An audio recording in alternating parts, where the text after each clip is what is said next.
Update your Apple products now. No, seriously.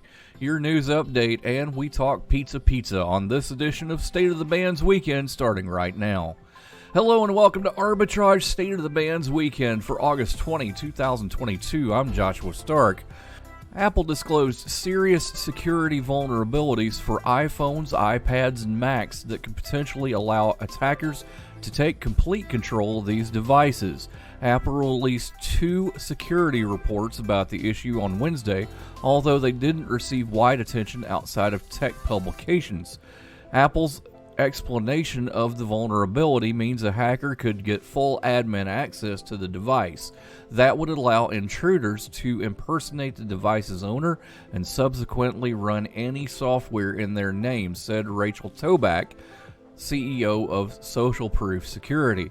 Security experts have advised users to update affected devices, the iPhone 6s and later models, several models of the iPad, including the 5th generation and later, all iPad Pro models, and the iPad Air 2, and Mac computers running Mac OS Monterey. Russia's state-owned energy company Gazprom said on Friday that a key pipeline conveying natural gas to Europe will shut down for 3 days at the end of this month to undergo routine maintenance. In a statement posted online, Gazprom said the only operational turbine at a key compressor station along the Nord Stream 1 pipeline, which links Western Russia and Germany, will shut down for routine maintenance from August 31 to September 2. A set of routine maintenance in accordance with the current maintenance contract will be carried out jointly with Siemens specialists, the company said in reference to its German partner, Siemens Energy. Amazon appears to be getting the TikTok bug, joining other companies seeking to hold consumers' attention by introducing replicas of the popular social platform. The e-commerce giant has been testing a feed on its app that enables shoppers to scroll through TikTok-like photos and videos of products posted by other users. Using the feature called Inspire, customers can like, save, and share posts of products and purchased items directly from the feed, according to Watchful Technologies, an artificial intelligence firm that analyzes apps and has tracked the feature. Officers with the Boston Police Department's Harbor Patrol Unit are used to helping boaters in distress, but last weekend, Officer Joe Matthews came to the rescue of a groom in danger of missing his own wedding. Patrick Mahoney was scheduled to get married on Thompson Island in the middle of Boston Harbor on Saturday, but the boat that was supposed to ferry him to the island where his bride-to-be was already waiting broke down, police said in a post on their website. It gets worse. The groomsman, photographer, DJ, and floral arrangements were also stuck on the mainland. Enter Matthews, who transported more than a dozen people to the island on his police boat, so Mahoney's marriage to Hannah Crawford would go on as scheduled. They were there very quickly to get my groomsmen and all vendors out there to the island and kind of save the day, Mahoney told the Boston Globe. Matthews was only too happy to help. It was good to get It's a nice Thursday call night, for a and change you're grabbing to help drinks people with out, some he friends. said. Started In a off with a real-life pitcher Ricky for the Bobby table, kind of situation, which quickly you becomes find 2. Kenny Raikkonen There's 4. and Danny Kvyat, both F1 And there's the drivers, photo booth. racing All right, at everybody Watkins squeeze in. Glen Say and NASCAR cheese. this weekend. Check it out. Followed naturally by an order of wings. And another. Can we get some extra ranch sauce? Then there's the ceremonial nightcap. So what are we doing this weekend? And lastly, it's back to the car, which, if you're buzzed,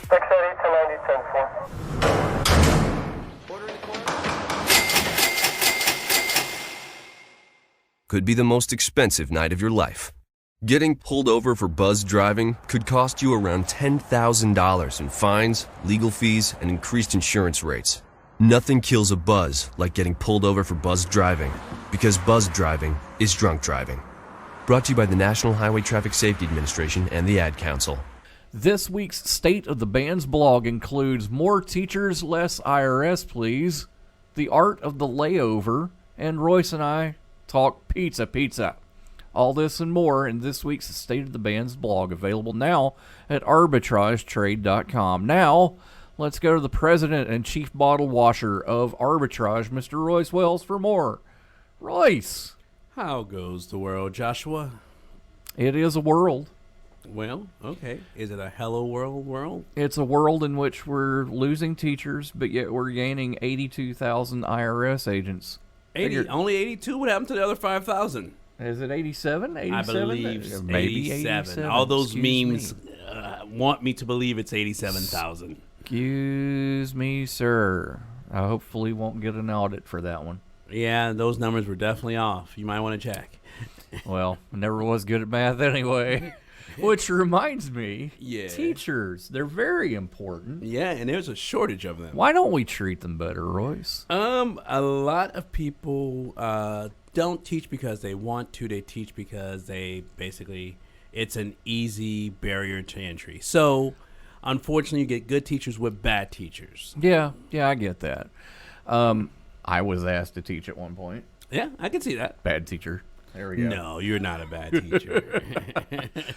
What? Y'all sit down, shut up, and do your homework.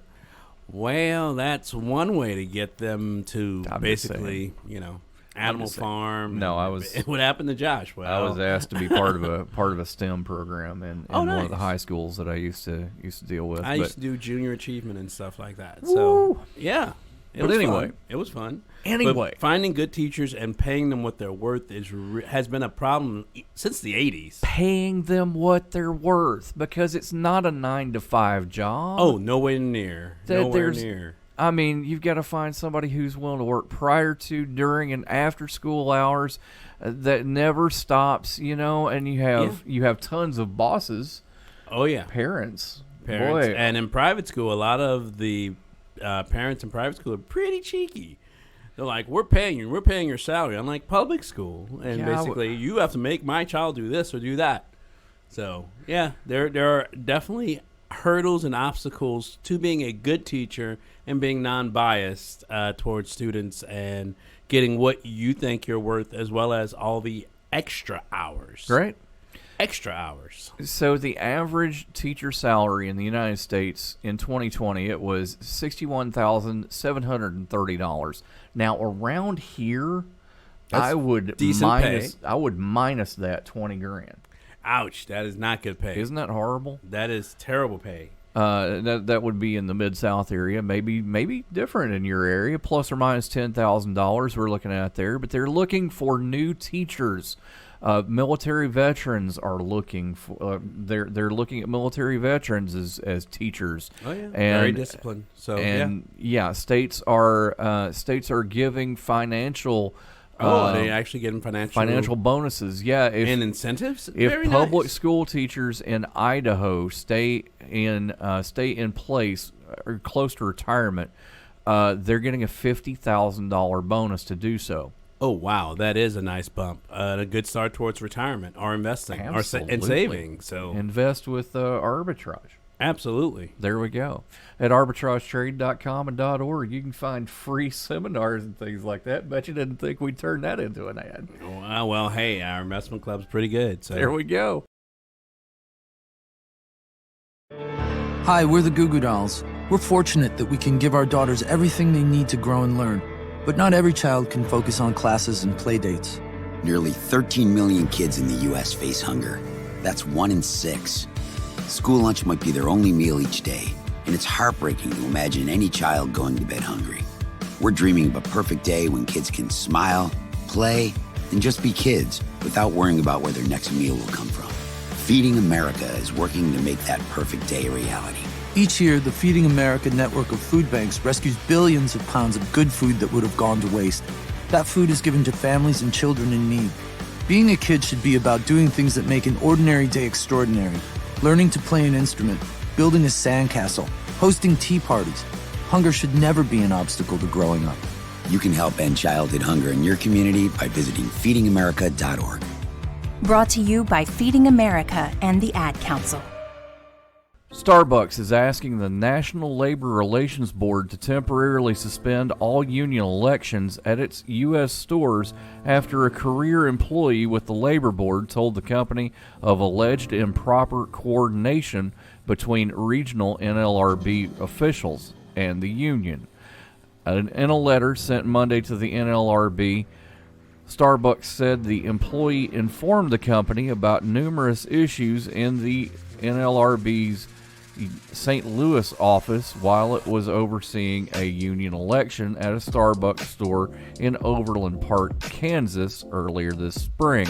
The store is one of 314 U.S. Starbucks locations where workers have petitioned the NLRB to hold union elections since late last year. More than 220 of those Starbucks stores have voted to unionize. The company opposes the unionization effort.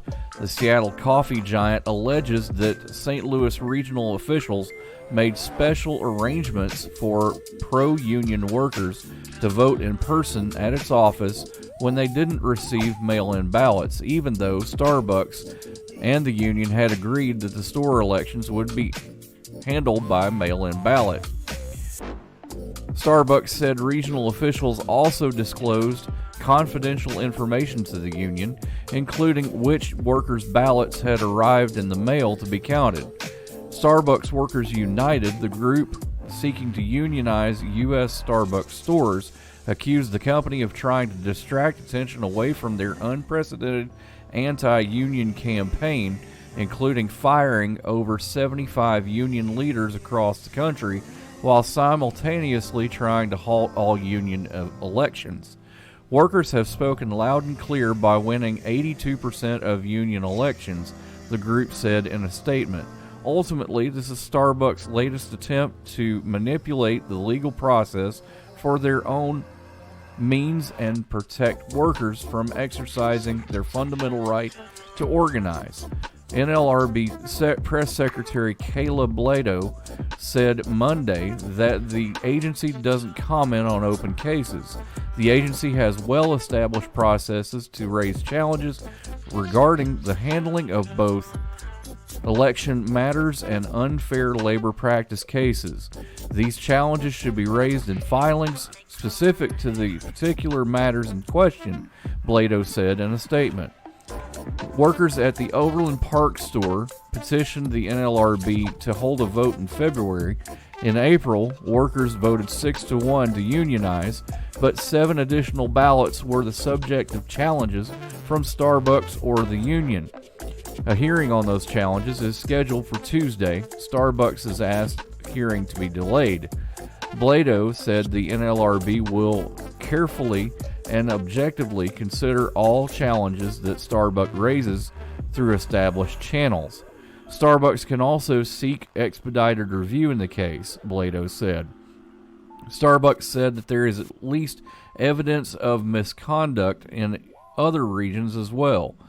The company wants the NLRB to thoroughly investigate other Starbucks union elections and make public a report on its findings. The company said the board should also implement safeguards to prevent regional officials from coordinating with one party or the other. Starbucks also asked the NLRB to issue an order requiring all pending and future elections to be conducted in person with observers from both sides. More after this. Okay, so Sarah, I'm dropping you off at Emily's? Yep. And Josh, you're going to? Soccer, Dad. Soccer practice. Right. Oh, by the way, I just wanted to let you know when I pick you both up, I'll be wearing my short shorts. What? No! Yep, and my dorky dad hat, and I'm gonna do my dad dance for all your friends. They'll love it! Seriously? Why? Because I like my short shorts. Of course, I could be talked out of it if you guys would just buckle up your seatbelts without giving me a hard time. It's important to get your kids to buckle up for safety, no matter what it takes. And sometimes, all it takes is your parental powers of persuasion. Okay, we're buckling up. See, all buckled. Good choice. I'll just have to do my dad dance at dinner time. What? No! Do what you have to make sure your kids are wearing their seatbelts, even on short drives. Never give up until they buckle up. A message from the National Highway Traffic Safety Administration and the Ad Council. Visit safercar.gov/kidsbuckleup for more information. Royce, I'm wearing my Apple Watch right now. You're not wearing yours. Is there any particular reason why you're not doing that? I am Locutus of ABC. That's a Star Trek alphabet, rather. That's a Star Trek joke.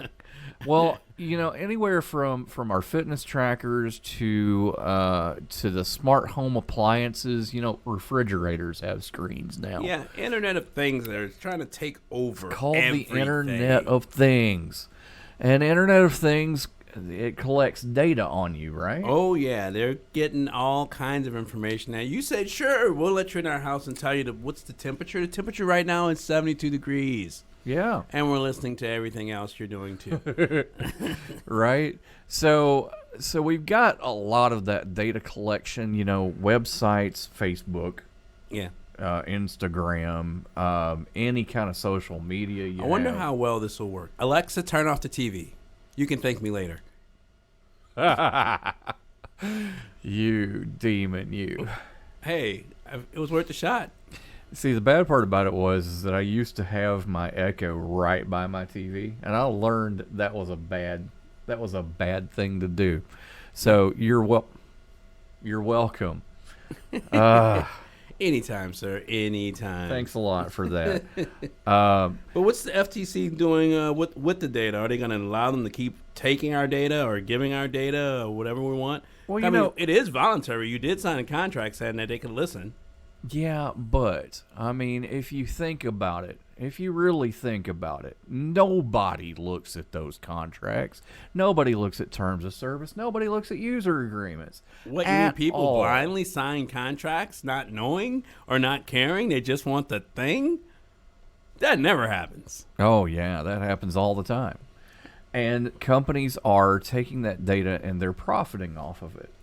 Data is king. Data is king. The next we prospecting. We live in that space, right? Because you think about Amazon Web Services, you think about some of the data aggregators that we use. Yeah, absolutely. Not personal data, but market data that we use. Market data, stock market data, foreign exchange data, cryptocurrency data. That's all data. Yeah, it's all data. And the FTC, chaired by Lena Khan, the new head of the FTC, is attempting to rein some of that in with a special focus on kids. Yes, because there's so much information that's out there. Kids are getting smarter and, unfortunately, craftier at finding things they may or may not be appropriate for them. Man, when we were growing up, right? Our social media was riding the bike down the street and yelling at somebody through the window. These days, it's, the kids give out their data. You don't know who they're giving it to. Yeah.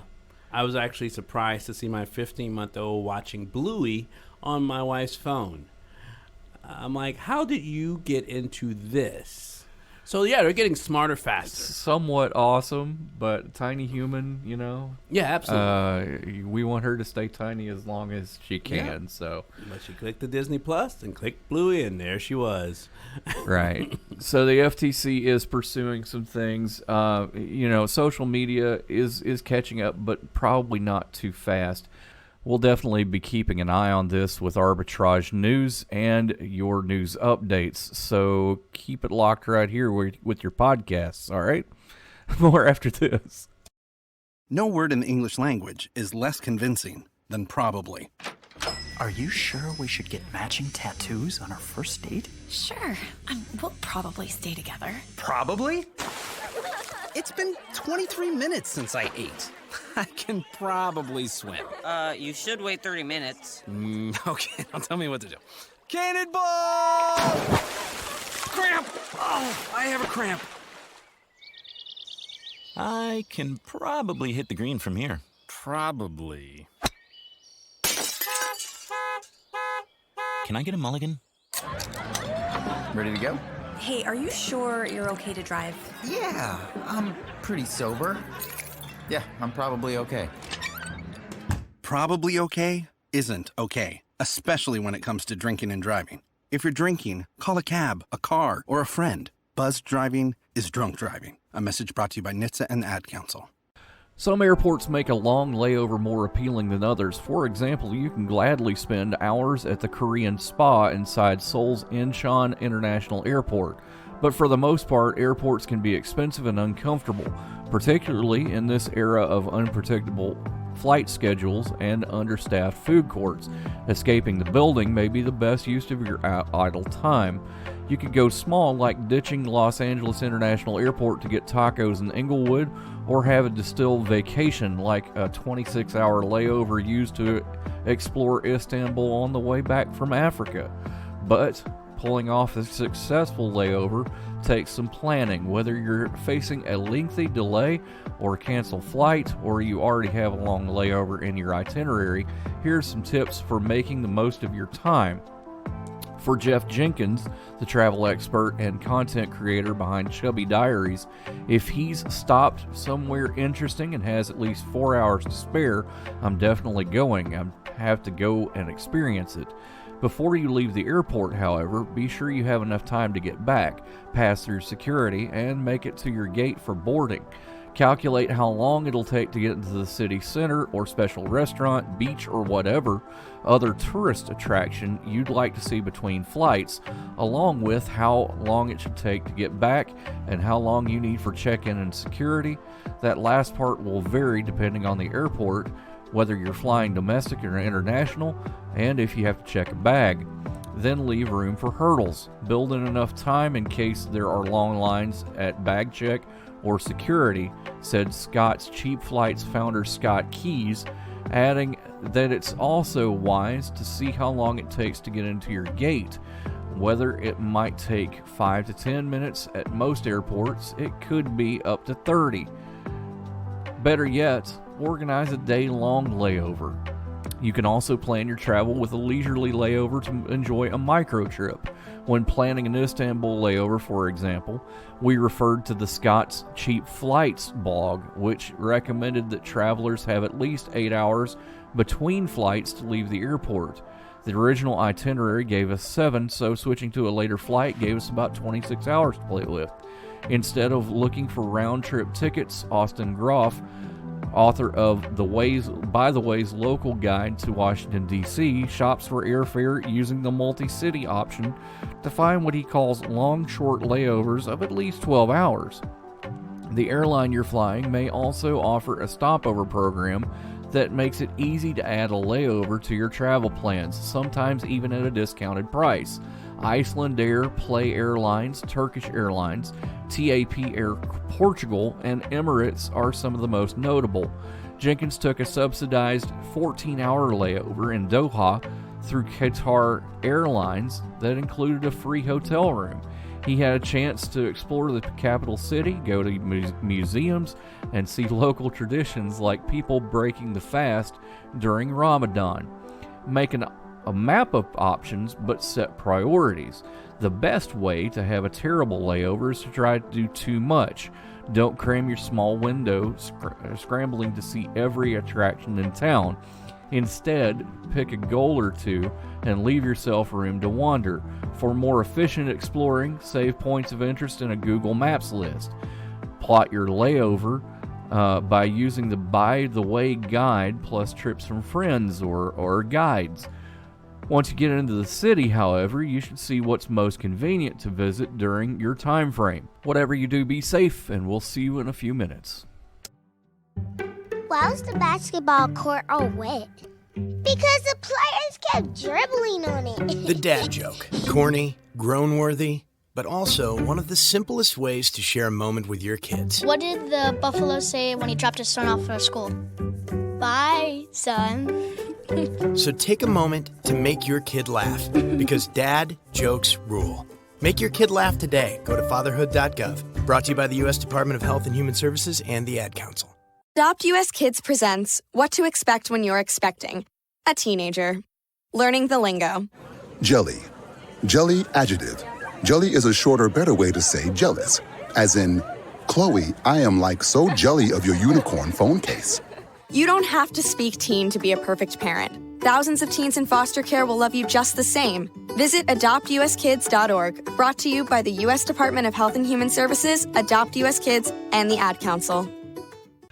Royce, we just had lunch. Yes. But I'm thinking we need a pizza. Define pizza. Define pizza. Well, that would be crust. That would be a crust with but is sauce, it authentic pizza? Cheese, and some sort of meat, generally speaking. You haven't been to Italy recently, have you? I have not been to Italy recently. How about you? Not in the last 5 years. All right, then. But I hear that Domino's has tried to get into Italy. That was okay. You can try it. I hope they brought something other than pizza, though. Well, chicken bacon ranch pizza might work in the United States, but that's an abomination in Italy. As far as Italy is concerned, they said no grazie. So as they should have. So yeah. So Domino's opened 29 branches in Italy all at once. Oh, that was a bold move too. With a plan to open 880 stores. And yeah. Exit stage right. That didn't work out too well. Gee, I wonder why. Because they brought in their pizzas. I mean, they brought in pineapple pizza. They brought in their that might have flown if the crust was actually authentically made. But I'm pretty sure it's prefab crust. Well, yeah. I mean, it's Domino's, right? It's a on. franchise. It's They tried. I would never. That's literally like going down to New Orleans and saying, we're going to show you how to make jambalaya, and you're from like Popeyes. Or trying to do Popeyes. But no, but you're like from Maine and you're trying to do jambalaya. You don't do it. Yeah. You just don't. Yeah.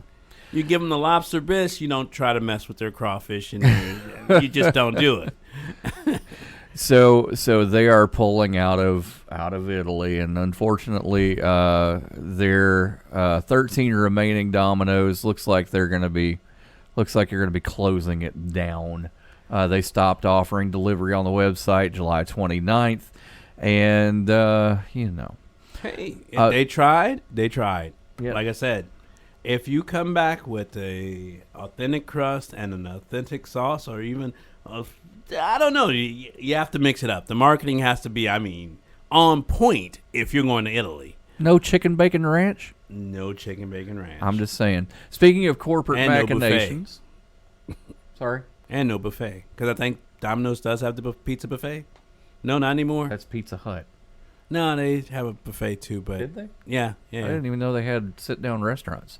Oh, yeah. Right by the University of Memphis used to be.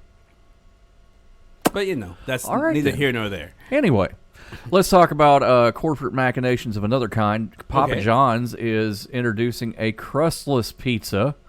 Okay, are they using cauliflower? What are they doing? No, it's a bowl. It's a bowl. It's Italian meat trio, chicken Alfredo, and garden veggie. This speaks to me. I could see that for those people doing keto. That would be Keto boy here. Yeah. Speaking of things that are coming back, the Mexican pizza from Taco Bell's making a return. That's a lie. I've been looking for months, and now always have sold out. They have quote worked quickly to restock the beloved menu item. All right, if that's the case, I'm going to be looking some more. We'll see about it. Matter of fact, why don't we go right now? We just finished lunch. Who cares? Y'all have a great Saturday. Let's do it. Y'all have a great Saturday. We'll see you next time on Arbitrage State of the Bands Monday. Arbitrage Trade Analytics, LLC, is a privately held market research company. Arbitrage Trade Analytics, LLC, is solely responsible for the preparation and distribution of the content of this podcast. The opinions offered in this podcast are for informational purposes only and are not intended to be investment advice. Seek a duly licensed professional for investment advice. For more information about the informational research and services offered by Arbitrage Trade Analytics, LLC, please visit arbitrage